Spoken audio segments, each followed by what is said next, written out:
All right, if you're working on a nonprofit or a social impact venture, you need donors. You need donors. So every nonprofit needs donors. Every social venture needs people to fund it. So the best person I know to answer the question of how do I develop a donor base, how do I get people to give money to my cause or social impact is Justin Zoradi. Justin Zoradi founded These Numbers Have Faces, this wildly successful nonprofit. So Justin, I want you to answer that. How do you attract donors? How do you raise money with your social impact or social venture? Please tell us. Hey Eric, yeah, great question on the fundraising and how do you do this? And whether you're a nonprofit or you're a social enterprise, of course, fundraising or gathering investments is a key part of the business model. And there's a number of ways to go about this, but from my experience, especially as you're just getting going, the phrase that I love is that fundraising moves at the speed of friendship. It moves at the speed of friendship.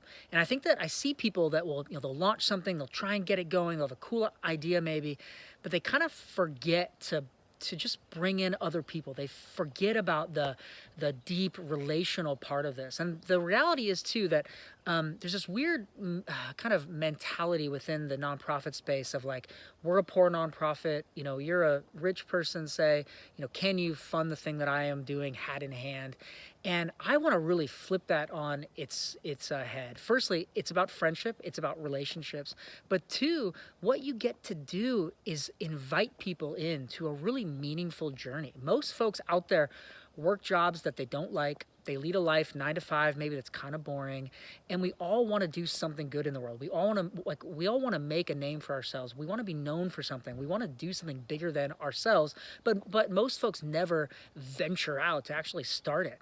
And so when you come along with a fundraising idea, a cause, with a social enterprise, a social venture, people are like, yes, I want to follow her. I want to follow him. So think about it in those terms that it is more about inviting people into the journey than it is asking for money. And I think that like the money follows. The first thing is about relationship building. And the reason why I was successful is I just had a really kind of sophisticated way that I was like staying up with people, building relationships, connecting, expanding on friendships, phone calls, text, meeting. It was just about expanding the friendship circle. And that alone was the first step, because then when folks hear about it, they actually want to get involved. They want to connect. They want to walk alongside you. There's something really powerful with it from there. So I would start there is firstly, just look at the relationships around you. How can you leverage these? Not in a bad way where you're manipulating, but it's actually inviting people in, and it's extremely powerful, and people want that. They want to be about something bigger than themselves, and you get to be their guide and their leader. So that's a huge thing, first and foremost. Secondly, once you get going, how do you do it?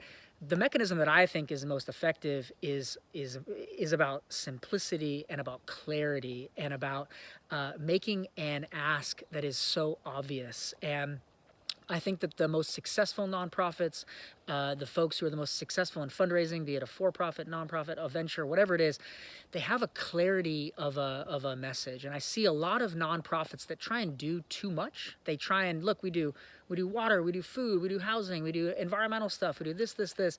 That is confusing. People are turned off by things that they can't understand. The ones that are the most successful, I think about Charity Water, the International Justice Mission, maybe like World Vision. They just have a really simplistic, this is who we are, this is what we do, and we do it extremely well. And so you want to really think about, how do I pare this down? Because there's so much excitement, there's so much vision, you maybe want to do a ton of stuff, and the best thing that you can do is to keep it simple. And so what we did extremely well was, right, we're going to help send refugees, people in Africa that have gone through trauma and war and really big challenges, AIDS epidemics. We're going to help them go to college, and we're going to help them start businesses. And that was really, really simple. And people could understand the mission. They could gravitate toward it. And that was so valuable. So I would do that. And then, of course, I would use online tools, and I would use online fundraising. And Giving Fuel is a great option. There's a lot of other tools out there too.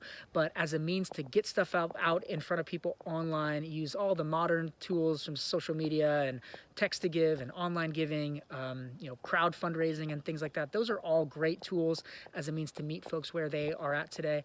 But really, it's about relationship building. It's about the friendship connection. It's about keeping it simple, a really just concise ask towards something that is really obvious. And it's amazing how quickly you will see folks want to jump on board with what you are doing when those things come into play.